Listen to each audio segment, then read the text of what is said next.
Welcome back. Good morning from wherever you're tuning in from. You're watching Morning Express. We continue deliberating on the latest news making headlines, what you can expect in today's edition of the Dailies. With me, I have Kenya's bold newspaper, The Standard, and the Daily Nation, sort of digging deep on the front page in terms of what the ODM leader Raila Odinga had to say just yesterday, coming to the defense of President Uhuru Kenyatta, declaring that the leaks will lift a veil of secrecy and unmask those unable to explain their wealth, even as EACC mentions that over 400 state officers hold foreign accounts currently, and EACC has given more than 435 officers approval to run such accounts since 2012, and we well know what the law says about that. Joining me in studio to help us deliberate on these matters, Kariuki Ngunjiri, political analyst, Suleiman Bashir, who's an advocate, and Amemba Magufuli, the Secretary General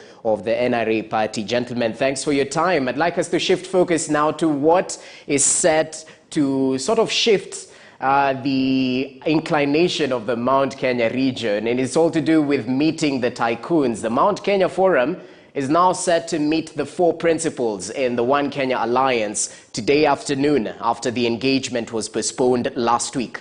The forum, which brings together billionaires and multi-millionaires from the Mount Kenya region, has been giving opposition leaders an opportunity to share their manifestos before they finally decide who they will support to succeed President Uhuru Kenyatta. But as our senior political affairs reporter Chris Thairo reports, politicians from the Mount Kenya region and who support Deputy President William Ruto to succeed President Uhuru Kenyatta have dismissed the meetings, terming them as a ploy to instigate hate and tribalism. Listen in.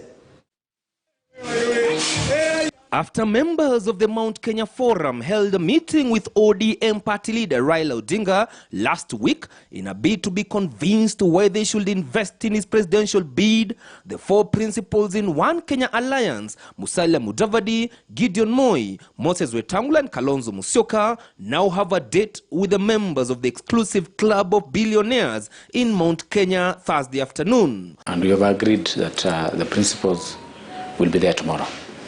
As party officials and members. Intention is to listen to all opposition leaders and those interested in succeeding President Uhuru Kenyatta before they decide on whom they will settle on. Mount Kenya people, we value our businesses. So somebody who will be able to let us mind our own business. Followers will come to you so long as you inspire them. So long as they say they'll come to you. So you don't have to seek. However, the forum does not intend to meet Deputy President William Ruto, and now his troops from Mount Kenya region have termed the meetings as a move to instigate tribalism. And I want to challenge NCIC today. The ethnic hatred and ethnic profiling coming from those meetings, Safari Park na kwingine, from the likes of Maina Jenga and Jenga Mugai, if you don't stop it, Your Excellency, nataka kuambia ile mulikuwa naye 2013 ya ICC ilikuwa kionjo. Iko mtu atarudi ICC next year. Mabilionea wanakutana kulinda mali yao na kupanga iongezeke, na ni sawa. Na hakuna shida, ama iko shida? Wanaambia hii Raila, sisi tuko na mali, tunataka utuchungie mali yetu ikuwe mingi na iongezeke zaidi. Na hakuna mtu amelalamika. Lakini huyu William Ruto akikutana na mama boga, watu ya bodaboda, watu ya hawkers, wanasema ni uchochezi. After meeting the opposition leaders, the members of the Mount Kenya Forum intend to have a meeting with President Uhuru Kenyatta and announce to him their preferred presidential contender and whom they will support his campaigns financially. Political pundits and some sources within the forum have already informed KTN News that majority of the members have settled on the ODM party leader Raila Odinga to succeed President Uhuru Kenyatta. Chris Thairo, KTN News. Okay, that meeting is set to take place today afternoon. Kariuki Ngunjiri, add your voice to this. How is this approach in terms of winning the votes in the mountain? Looking at the previous meeting, this is a sad state of affairs. Why? Because the kind of people that you are seeing in the forum are people who can afford a 3-piece suit and a good tie and a good leather shoe, perhaps from Italy, and people who can be able to drive themselves with this top of range, the range cars, Mercedes-Benz, Range Rover, V8, who can be able to drive themselves to Safari Park. These are also people who have a lot of money in this country. I have not seen any of those at the bottom of the pyramid being invited to discuss on how the future of whichever political arrangement that they are going to have will be like. And this is unfortunate for a country that has more than half of the population as people who are still struggling to get into the middle income radar. So for me, I see this as just another act of, like I said, the first meeting, it's an act of self-preservation. The interests of the billionaires are now also in this time to make sure that they have someone who can protect their wealth. They have that legitimate authority in this case, and they have that legitimate option to be able to guarantee themselves a situation whereby they can be able to safeguard their wealth. That is okay. I also contrast this with how the voting will be in 2022. You expect that in 2022, majority of the people who will turn out during nominations first are not those ones that are meeting in Safari Park. Most of them have their shoes well polished, and they wouldn't want to be stepped on the line queuing to go and vote for someone. In a sense, the rich do not turn out to vote in their large numbers. Number two, you also expect that during the general election, which will be the main determinant of all these discussions, the rich are only a very small percentage in Kenya. And as well, they won't turn up to go and vote for Raila Odinga. So the only thing that they can do is to give him money. But I can tell you that in the current Kenya, money cannot buy loyalty and money cannot buy power. What is there at the moment, because Kenyans have been through all these phases of money and all these other factors, is that they are yearning for a person who will be a man of the people, someone who will transform their lives. And so, I also ask another question. What does the Mount Kenya Foundation stand for? What ideology do they propel, apart from self-preservation on their wealth?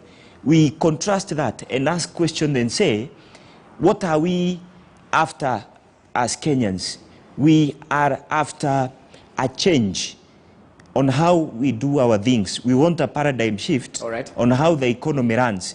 We do not want the same kind of politics where certain people would want to overrule the majority in a context like Kenya. So I have absolute respect for whatever any Kenyans does to pursue their political rights.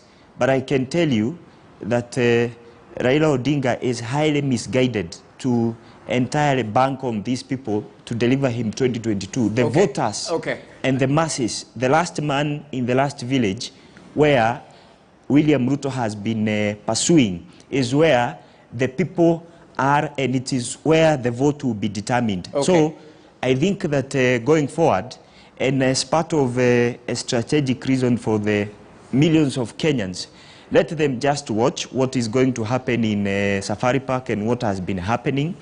Let them, at the end of the day, be the judges. And I can tell you, Jesse and fellow panelists, that the people of Kenya are not stupid. They can see and they can be able to guarantee themselves where they know things will work for them. So he's not entirely banking on that particular meeting, or neither any of these leaders. I assume they're equally making movement on the ground. You see, the question here is, because the movement of Raila Odinga is from top to bottom, and this is what we are telling Kenyans, that Raila Odinga has chosen to first engage the people who have, and he has neglected the people who don't have. So we are saying that the contest is being framed by none other than Raila Odinga, because in particular sense, he's saying that my priorities are to discuss the future of Kenya with the capitalists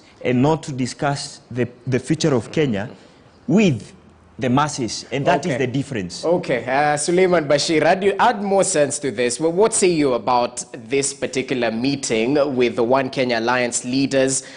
Is it all about self-preservation, or do they have an influencing factor, especially within the Mount Kenya region, apart from the money factor? How does this play out?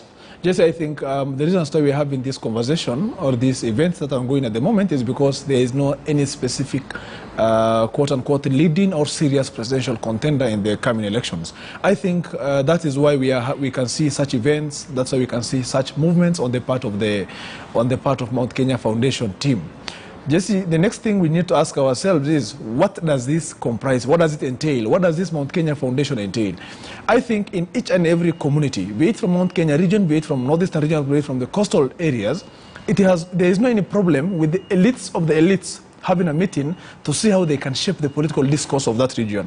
And that is what we can basically see about the Mount Kenya Foundation. These are the elites of the elites. These are the elitist club that are trying to meet and see what can we do about the upcoming general election. That makes a lot of sense, because each and every person who is educated from his or her own region professionally is supposed to contribute to the political developments of his region. Now we ask ourselves, if that is okay, what is happening at the moment? We are told that they met the former Prime Minister, and today they are meeting the One Kenya Alliance. What does this tell you? This tells you that when they met the former Premier, they had certain conversation. Today, I think, in my view, it is about trying to weigh and see what are the chances of the One Kenya Alliance working with their former Premier. That is how I analyze it. That is what they want to basically see and understand. From the look of things, from the meeting they're going to have with the One Kenya Alliance leaders, what are the chances of these four working with the former Premier? And how will that affect the politics of August in the coming election? That's 2022. That tells you the moment they ensure or assure themselves that this One Kenya Alliance leaders can easily work with the former Premier, I think they will be confident that the presidency shall be carried on by that team fair and square, early in the morning. I think it is about shaping the politics of the region, weighing options, seeing how they can decide on what happens. Look at 2013. There was certain billionaires club from the Mount Kenya region, actually, and even 2017, there was a luncheon meeting that was held that equally immediately raised certain funds for these presidential contenders. Yeah. We should not easily wish them away. It makes a lot of sense. They should, maybe in my view, they're having the interest of their businesses at heart and their region.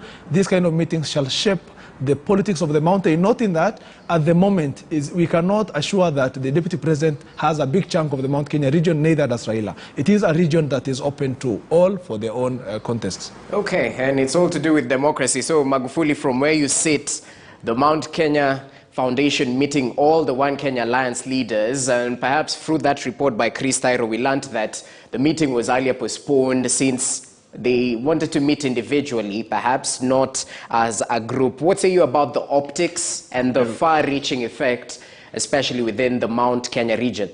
Hey, Jeff, Mount Kenya Foundation is a group of wealthy Kenyans from the mountainside who are trying to control politics so that they can protect their interest. So what is happening here is a game of interest. They are trying to protect their interest so that in the next government, they can do business with the government. And another thing, Jeff, what these people are trying to do, they want to make sure that Raila Odinga and the Oka guys unite. So they are trying to unite the Oka and Raila by pretending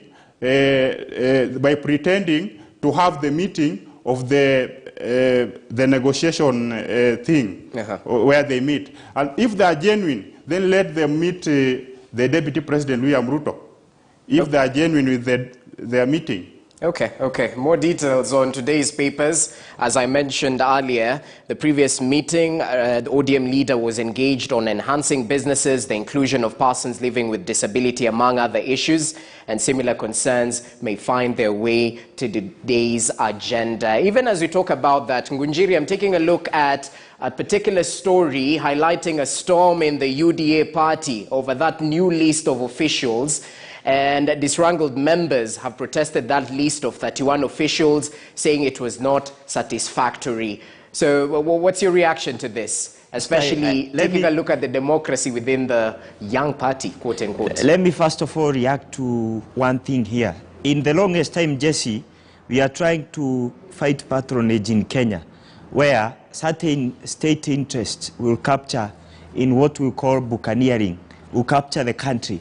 If indeed we want to have economic prosperity in Kenya, we must always at any given time prevent a situation whereby an incoming government is held hostage by certain people who will control each and every move that is done within that government for them to safeguard their interests. That is something that we must fight in our country, Jesse. And so I also want to ask another question. What population or what constituency that Mount Kenya Foundation control in the mountain? I will tell you that most of those people have no touch with the common mwananchi. And so any presidential candidate who banks on the Mount Kenya Foundation on the question of numbers will be losing squarely in the morning. And so they need to rethink. Mount Kenya Foundation will not deliver for them the votes that they need. Number two, I'm saying that the UDA party is a young party. And yesterday, I also saw on the newspaper the list that you're talking about. You have not seen any communication from the already confirmed officials, and most particularly the Secretary General, on the issue of the list that was being taken around the social media and the media houses. And so at this particular point, until you hear a communication from the official spokespersons of the party, either the communications director or the Secretary General, then you cannot trust that a list has been produced, or through the relevant party organs, that a list that has produced, that was produced is legitimate, or the final list or the official list. So at the moment, I can say that we must wait for those people that are charged with the responsibility of communicating these issues to give a way forward. All right, Ngunjiri, back to your earlier point, allow me to cut you short kindly. You mentioned perhaps on the Mount Kenya Foundation the popularity angle and perhaps hinting towards state capture, but these are the same individuals who equally supported President Uhuru Kenyatta and Deputy President William Ruto's joint ticket in 2013 and 2017. What if they decide to meet with Deputy President William Ruto? Will your side turn it down? You see, they are at liberty to meet whoever they want, as long as he or she is a presidential candidate. But they will not deliver them votes. They will not deliver them the much-needed victory. They will only bring them together, give them money, which is part of campaign. But beyond that, they cannot be able to convince anybody, because they do not have a constituency, they do not have legitimacy, and so that is why the Deputy President decided to engage the alliance of Kenyans and the common people. So the question here is not about who will control the strings here and there during the campaigns. The question is who will build a majority to be able to get the 50+1. So anybody who is going to the grassroots must always have in mind the fact that if you are not on the side of the people, then you are losing. Bashir, add your voice to this. Jesse, we cannot easily wish away the players and the stake of these elites. I think looking at the 2017 and 2013 elections, they made a lot of moves, and their political pronouncements had a lot of impact on the politics of the region. This time round, I think my colleague is trying to avoid their relevance because of maybe not meeting the DP. But I think at the moment, their minds are made up.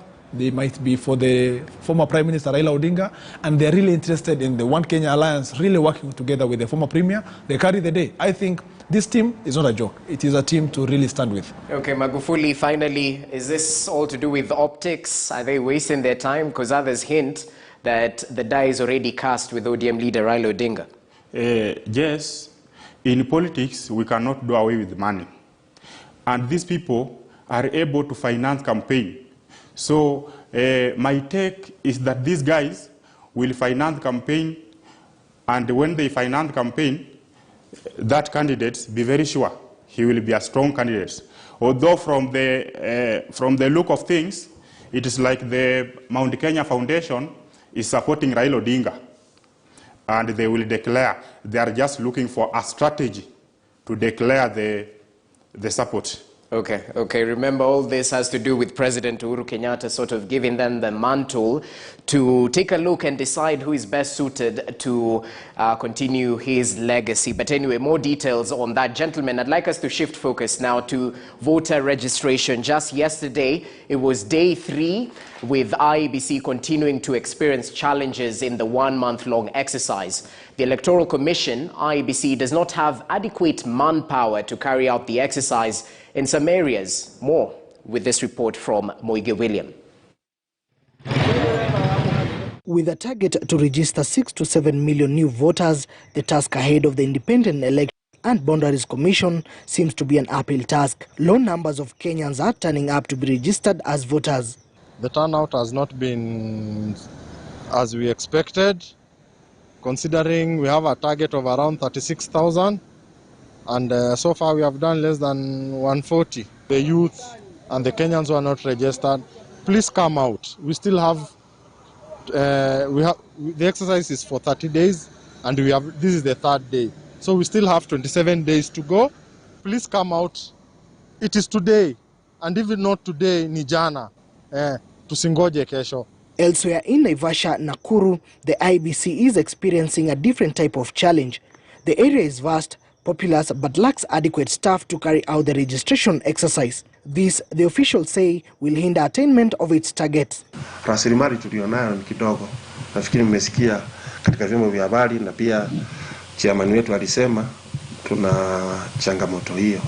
Nafikiri mambo yakiwa sawa, labda tuongezewe, itakuwa tutaweza kusaidika zaidi na tuweze kupata watu wengi zaidi. In Embu, the staff carrying out the registration exercise are set to visit different institutions with a view of getting young people to register as voters. Most of the youth that we are targeting, most of them have their IDs and they have gone to the universities. So because they don't have time to go back to their rural homes and register, so we want to facilitate them and enable them to register. IEBC has set aside 30 days for the mass voter registration exercise, hoping to net 6 to 7 million new voters. Will the polls body meet its target? Moige William, KTN News. So that's the big question. Will the IEBC meet its target? Suleiman Bashir, radio voice to this, with a majority of those targeted being the youthful population. And perhaps as you take a look at meeting its target, let's talk about the mentality of this young voter. And the conversation out there is, perhaps on one side, they might vote traditionally when it comes to the tribal affiliations, or is this a generation that will actually put issues ahead of all this balkanization that happens? What's your take on this? Jesse, actually, the biggest brunt of those who have suffered as a result of the leaders who elect, the biggest chunk of those who suffer are the youth. Actually, that is not in doubt. They are the ones who are supposed to use this opportunity to make concrete and good decisions. You see, it is normally said that in our country, we normally make a decision a day and regret that day, that the decision made on that day for 5 years to come. I think the youth of our country, we as the youth, we have an opportunity to make an impact, to decide on who becomes our president, on who become our leaders, on who shall have an impact on our lives going forward. How do we go on that path? There are 2 ways. One, you procure an identity card. The second thing is now you register as a voter. Now we have very many identity cards that are said to be lying in those in the offices in the regional offices of the IEBC. That tells you that the youth of the country are not yet sensitized enough to be told or to be informed of the need for them to collect the identity cards with a view to registering as a voter. Where does the blame squarely lie? The blame squarely lies on the IEBC. In my very own view, or in my considered opinion, I think the IEBC is equally failing on its mandate from this very onset. Part of its clear role is to ensure that there is sufficient civic education. They are supposed to sensitize the members of the public on the need to register as a voter. They have not invested in that. Just all of a sudden, they have asked for some budget, wake up one morning, give the people of Kenya a certain day to register, a certain 1 month long registration process. I think the IEBC should change its game. We can see the IEBC officials who are now lamenting that the youth of this country and the people of this country are not turning up to register as voters. I think they are really failing us as Kenyans. They were supposed to have deeply invested in civic education. Away from the IEBC, who else is supposed to take up that role? It is the leaders, those who are sitting or those who are seeking political positions. They are equally supposed to have invested in that aspect. Jesse, one of the things that I really lament about is the cost of our elections. You see, we are at a point whereby our elections per single voter cost 2,500 and thereabout shillings. Our elections in this country is regarded as the most expensive election in Africa. That tells you that the budget or the proposition by the IEBC with respect to the cost they need to undertake an election is normally so huge. They really need to go back, think of how they can run these elections. Okay. You see, I really appreciate what happens with Rwanda. You know, Rwanda is said to be undertaking the cheapest elections in the East African region. That tells you, can we borrow something from that country? What can we do different? After all, even with in as much as IEBC needs certain budget, we give them a lot of budget, they undertake an election. That election is not even, in the opinion of Kenyans, undertaken in a very fair way. An election that culminates in violence. You know, that commission has a lot of problems in my view. All they do is appear before parliament, address the media, lament about the financial budgetary constraints. This commission needs to they need to rethink what they are doing, and they should do it right, in my view, Jesse. Okay, Ngunjiri, add your voice to that. Is the blame squarely on IEBC? Mind you, this is the same commission that has been asking for funds time and time again, and we well know how it plays out in the public gallery. But what say you about the blame game? You see, the question that we are supposed to be asking ourselves, first of all, where does IEBC get these resources from? The IEBC will get these resources from those who will pass budget and those who control the issues of country. And so that means that the sole responsibility is within government. That is where IEBC gets money, because it doesn't collect taxes. You're the ones who funds government by giving them taxes to give IEBC.